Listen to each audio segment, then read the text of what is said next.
Hello friends, कैसे हो आप सभी लोग। आई होप कि आप सभी बढ़िया होगे और आपकी प्रिपरेशन बहुत अच्छे से चल रही होगी।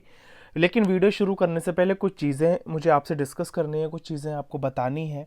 वो बात ये है कि अभी तक अगर आप वीडियोस देख रहे हो, ठीक है, अगर आप स्टार्टिंग से वीडियोस देख रहे हो तो आपको बहुत सारी चीज़ें सीखने को मिली होंगी, बहुत सारी चीज़ें अमेजिंग तरीके से पता चली होंगी। और आई होप कि आपको मज़ा आ रहा होगा।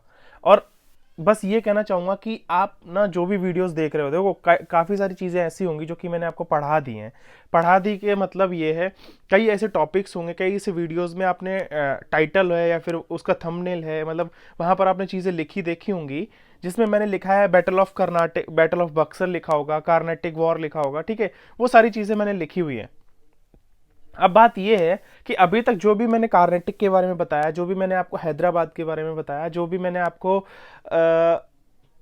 बैटल ऑफ बक्सर के बारे में बताया, देखो वो सारी चीज़ें ना बहुत जस्ट उनका इंट्रोडक्शन है। मतलब इंट्रोडक्शन इन द सेंस, देखो हिस्ट्री एक ऐसी चीज़ होती है ना कि हर जगह पर ऑल ओवर इंडिया में ना कहीं ना कहीं हर जगह हर एक जगह पर कुछ ना कुछ चल रहा था। मतलब हैदराबाद में कुछ चल रहा है, कर्नाटक में अपनी अलग फाइट चल रही है, उधर बंगाल वो सॉरी पंजाब की तरफ अलग फाइट चल रही है।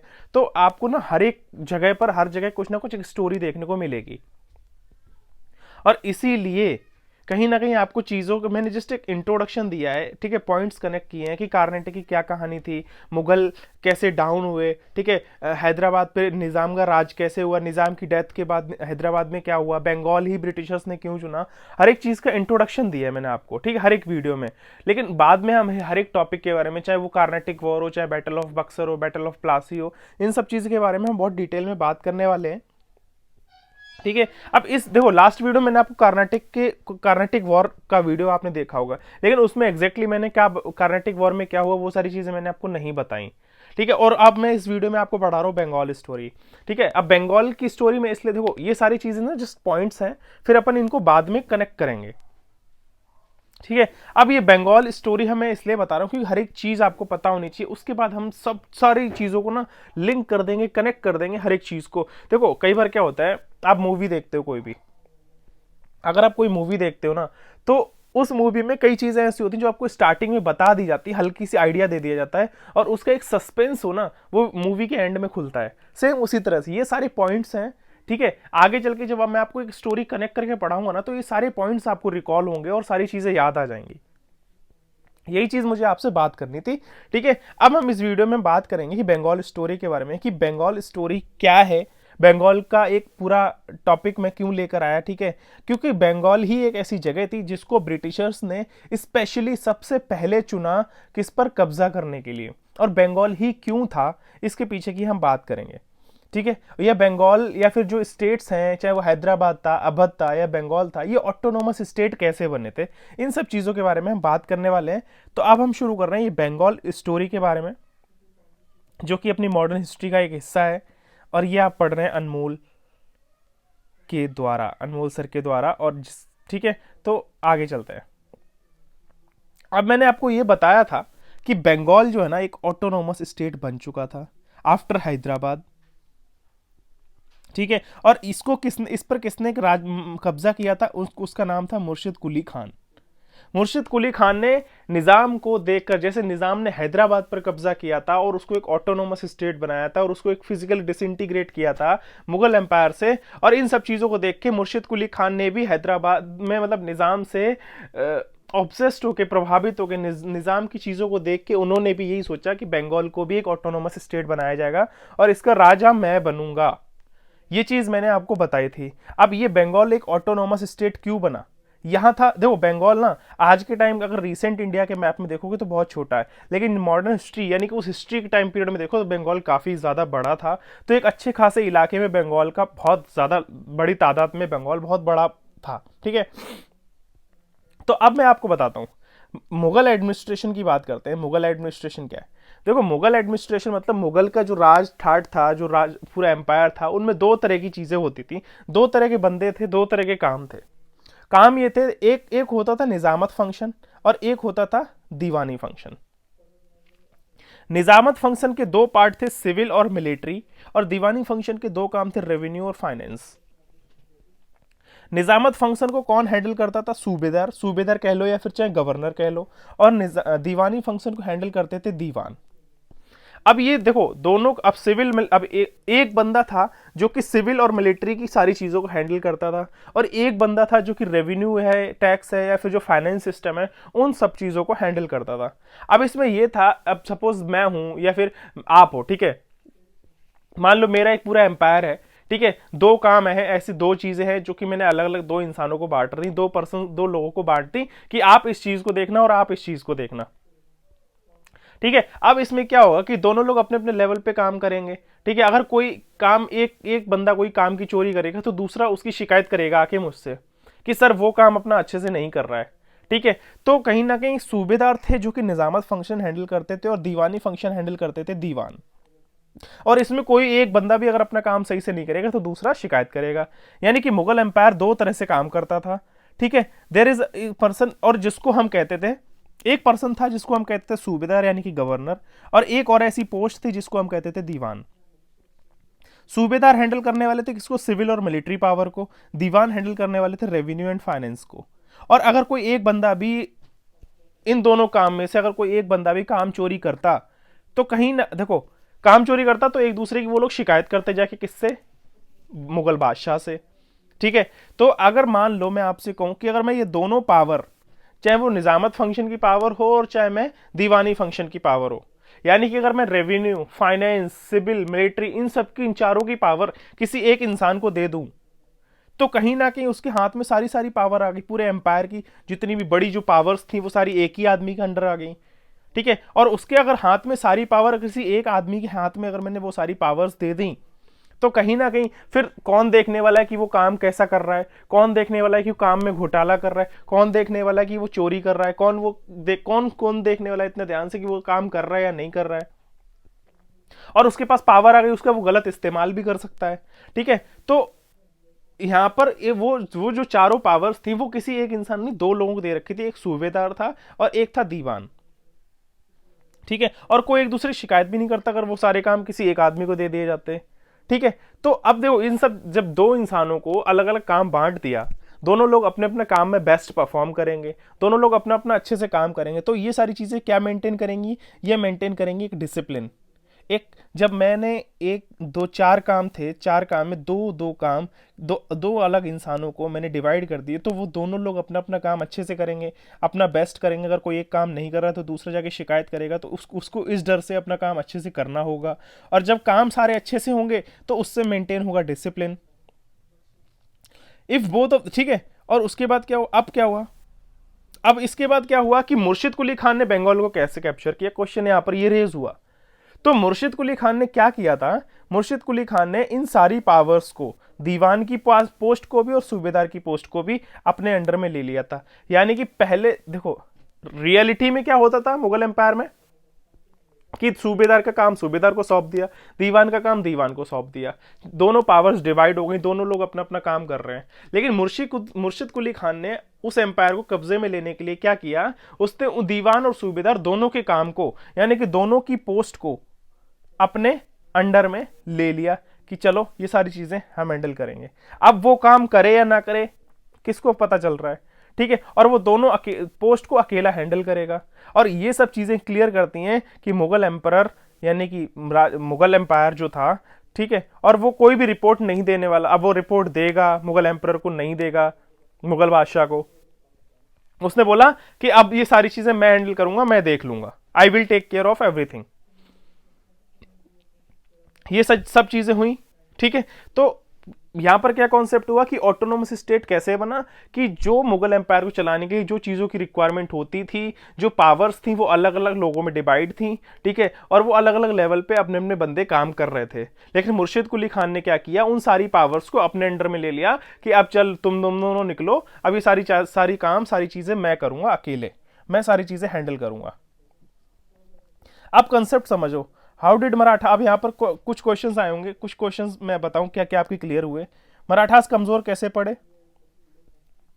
ब्रिटिश और फ्रांस ने कार्नेटिक को कैसे कैप्चर किया? बिकॉज उनको पता था कि इंडिया के सबसे बिगेस्ट जो एम्पायर थे मराठास वो वीक पड़ चुके थे, ठीक है, मैंने आपको बताया था 1740 से पहले मराठास ने काफी सारे वॉर किए थे, और जिसमें वो काफी ज्यादा वीक पड़ चुके थे और वो उतनी क्षमता पे नहीं थे कि वो वापस से फ्रांस और ब्रिटिशर्स का जो कार्नाटिक में वॉर हो रहा था उसमें वो पार्टिसिपेट कर पाते। ठीक है, और आपको ये भी पता चला कि मुगल एम्पायर एक ऑटोनोमस स्टेट कैसे बना। फिर वो चाहे बंगाल हो, यानी कि बंगाल हो या हैदराबाद हो या अवध की ये जो स्टेट्स हैं ये ऑटोनोमस स्टेट क्यों बने? क्योंकि बंगाल का एक स्टोरी मैंने आपको बताई कि वहां पर जिसने राज किया उसने दीवान और निजामत फंक्शन दोनों की पावर्स अपने अंडर में ले ली, और उसने कोई भी रिपोर्ट किसी को नहीं दी और उसने सारी चीजें खुद हैंडल करी। और कई ऐसे हिस्टोरियंस का मानना था कि अगर 18th सेंचुरी में कोई एम्पायर रूल कर रहा है इंडिया पर हिंदू कैटेगरी में, तो वो सिर्फ मराठास थे। देखो, एम्पायर तो और भी थे, राजपूत थे, सिख थे, और भी एम्पायर थे, लेकिन वो उतने पावरफुल नहीं थे, उस लेवल पे नहीं थे।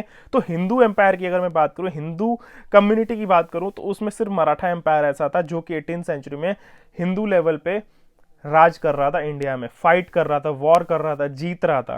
क्योंकि अगर आप और एम्पायर्स देखो, चाहे मुस्लिम एम्पायर्स देखो, निजाम थे हैदराबाद में, मुर्शिद कुली खान बंगाल में थे, अवध में थे सादत, अहमद शाह थे कहाँ, अहमद शाह थे बाहर से।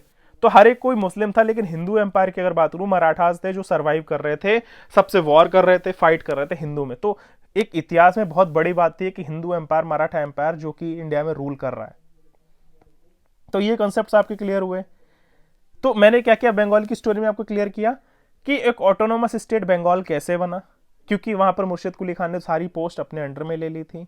उसके बाद मैंने आपको यहां पर क्लियर कर दिया कि एक ऐसा हिस्ट्री में एक इतिहास था कि मराठा हिंदू एम्पायर जो था इंडिया में रूल कर रहा है, कितनी ताकत से, सबसे ज़्यादा पावरफुल जो एम्पायर था वो मराठा था। ठीक है, दूसरा कि मराठाज एम्पायर वीक पड़ चुका था 1740 से पहले, इसलिए वो फ्रांस और ब्रिटिशर्स जो कार्नाटिक में वॉर हुआ उसमें पार्टिसिपेट नहीं कर पाए थे। ये चीज़ मैंने आपको क्लियर करी। अब नेक्स्ट आप यहां पर इस मैप में देखो, इस मैप में मैं आपको क्या दिखाना चाह रहा हूं, आप एक ही रेड सर्कल से देखो, रेड सर्कल से ये बंगाल का इलाका, यहां पर आप देखो ये पूरी यमुना गंगा ब्रह्मपुत्र डेल्टा है, और यमुना यानी गंगा ब्रह्मपुत्र डेल्टा है, यानी कि ये बंगाल के रीजन से पास हो रहा है। यहाँ पर बंगाल रीजन से पास हो रहा है, तो मैंने आपको ये बताया था बंगाल एरिया में गंगा ब्रह्मपुत्र डेल्टा, तो वहाँ की जो मिट्टी है वो काफ़ी ज़्यादा फर्टाइल है। ऊपर वाला जो हिस्सा है बंगाल का, इस ये वाला रेड वाला इलाका, यहाँ की मिट्टी बहुत ज़्यादा फर्टाइल है। उसके बाद बंगाल के नीचे वाला जो हिस्सा है वो नॉन फर्टाइल है। लेकिन आप यहाँ पर ये ब्लू कलर में देखो, इस ब्लू कलर में, लाइट ब्लू कलर में, यहाँ इस नीचे आपको पता है बे ऑफ बंगाल है, मतलब यहाँ पर एक कोस्ट लाइन है, यानी कोस्ट लाइन भी फर्टाइल है, लेकिन उसके बाद इधर वाला हिस्सा फर्टाइल नहीं है। ठीक है, तो कोस्ट लाइन है, यहाँ पर ब्रिटिशर्स कभी आए अपने शिप से आए और अपना ट्रेडिंग करें, अटैक करें और सारा यहाँ से माल लूट ले जाएं। तो ब्रिटिशर्स ऐसा भी कर सकते थे, यानी ब्रिटिशर्स यहाँ से ट्रेड कर सकते थे। ठीक है, कोस्ट लाइन से यहाँ से ब्रिटिशर्स ट्रेड कर सकते थे। ऊपर बंगाल में मिट्टी फर्टाइल थी क्योंकि गंगा ब्रह्मपुत्र डेल्टा था, नीचे वाली मिट्टी फर्टाइल नहीं थी।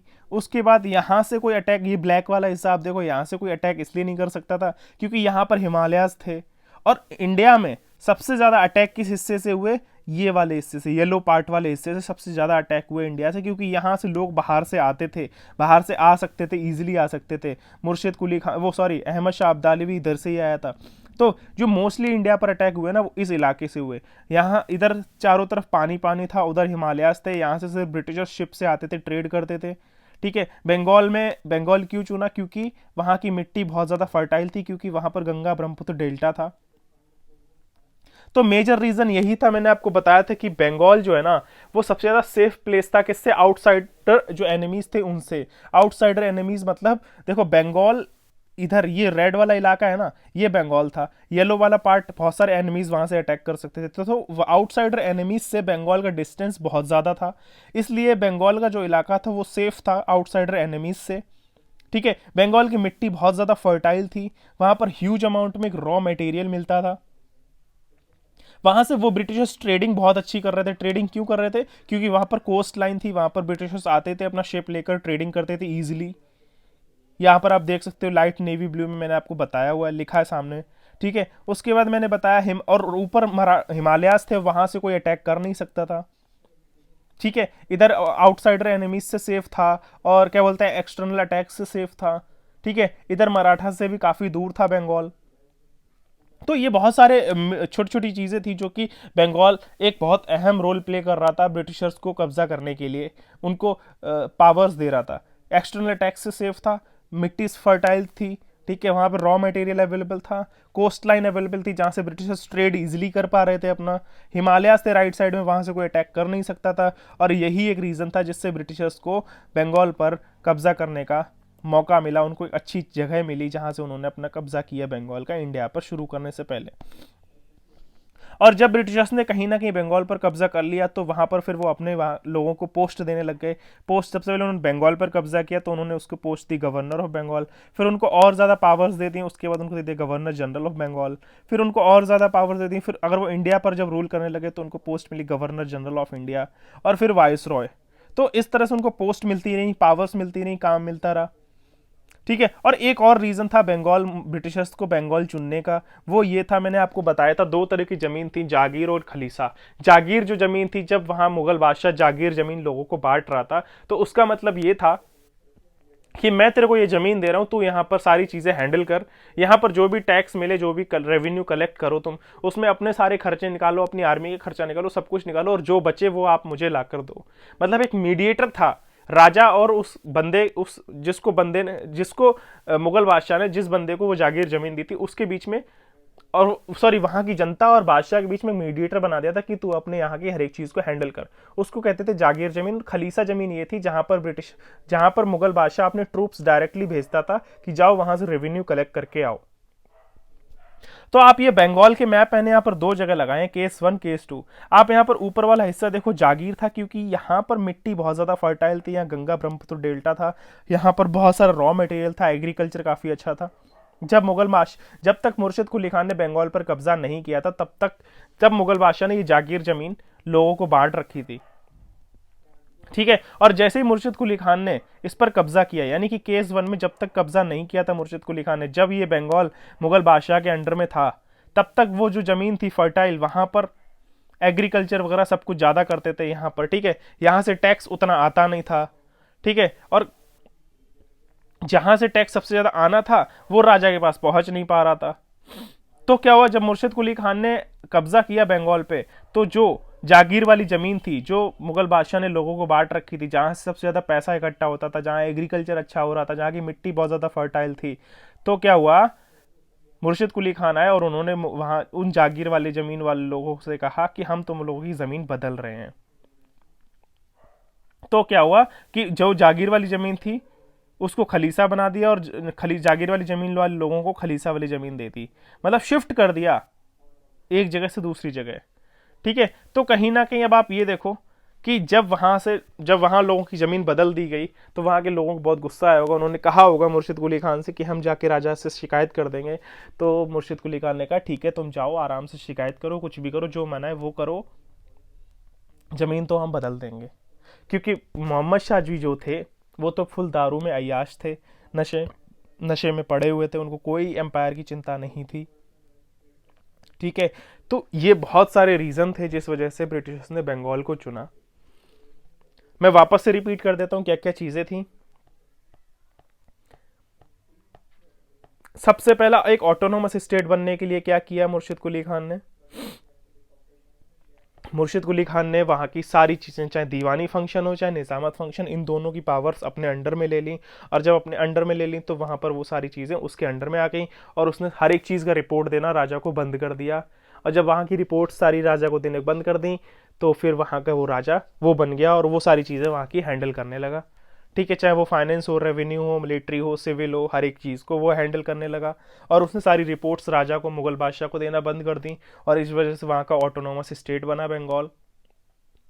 दूसरा, मैंने आपको यहाँ पर यह बताया कि मुर्शिद कुली खान, सॉरी, यहाँ पर उसके बाद मैंने आपको कंसेप्ट बताया कि मराठास कैसे वीक पड़े थे।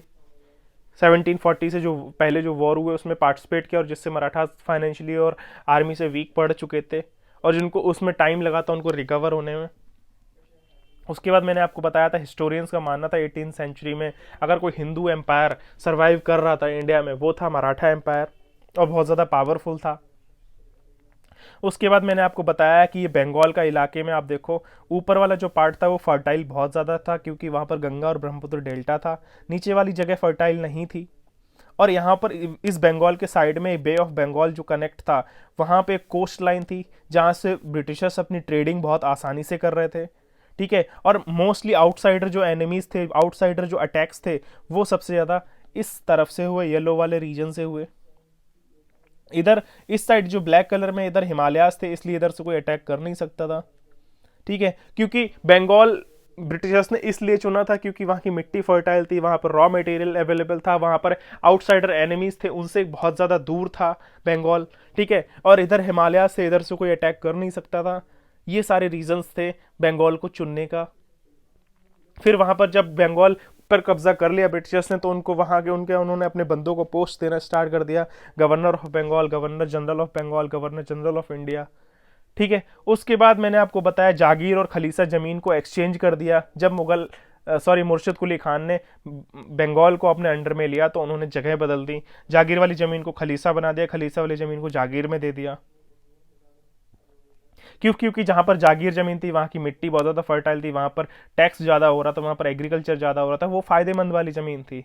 तो जब मुर्शिद कुली खान आए उन्होंने एक्सचेंज कर दी, क्योंकि जो जहां से पैसा आ रहा है, जहां पर फ़ायदा हो रहा है, वहां पर उन्होंने मुर्शिद कुली खान ने कब्जा कर लिया।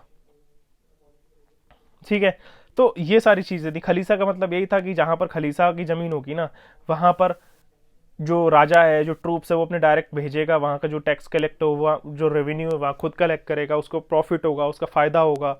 ठीक है, इस वजह से उसने ज़मीन एक्सचेंज कर दी। और वहाँ के लोग शिकायत इसलिए नहीं कर पाए राजा से क्योंकि राजा को ही खुद अपने एम्पायर की चिंता नहीं थी। मोहम्मद शाह तो पूरे, क्योंकि राजा तो भाई ख़त्म थे। ठीक है, तो ये सारी चीज़ें थी जिस वजह से ये बंगाल की कहानी है कि ब्रिटिशर्स ने बंगाल को चूज़ किया, बंगाल पर अटैक किया, बंगाल पर राज किया, और बंगाल एक ऑटोनोमस स्टेट भी बना। और वो कैसे बना, वो चीज़ें मैंने आपको बताई। और अब हम आगे बात करेंगे और भी चीज़ों की। तब तक मिलते हैं नेक्स्ट वीडियो में। जय हिंद, thank you and bye bye. And guys, subscribe ज़रूर कर देना, रिक्वेस्ट है मेरी आपसे। Bye bye.